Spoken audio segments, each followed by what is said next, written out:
Palestine action নামে একটি সংগঠনের ওপর নিষেধাজ্ঞার প্রতিবাদে লন্ডনে অনুষ্ঠিত এক গণবিক্ষোভ থেকে ২১২ জনকে গ্রেপ্তার করেছে পুলিশ। শনিবার ট্রাফালগার স্কোয়ারে অনুষ্ঠিত এই বিক্ষোভে ১,০০০-এর বেশি মানুষ সমবেত হন। এদের অনেকের হাতেই গণহত্যার বিরোধী ও প্যালেস্টাইন অ্যাকশনকে সমর্থনে প্ল্যাকার্ড ছিল।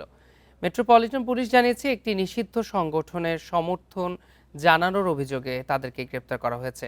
তারা আরও জানায়, গ্রেপ্তারকৃতদের বয়স ২৭ থেকে ৮২ বছরের মধ্যে। এদিকে গ্রেপ্তারের প্রতিক্রিয়ায় বিক্ষোভকারীরা জানান, যুক্তরাজ্য অগণতান্ত্রিক দেশে পরিণত হয়েছে, যা বাক স্বাধীনতার জন্য খুবই বিপজ্জনক। ফিলিস্তিনিদের প্রতি ইসরায়েলের নিপীড়নে ব্রিটিশদের পরোক্ষ সমর্থন বন্ধে আন্দোলন করে আসছিল প্যালেস্টাইন অ্যাকশন।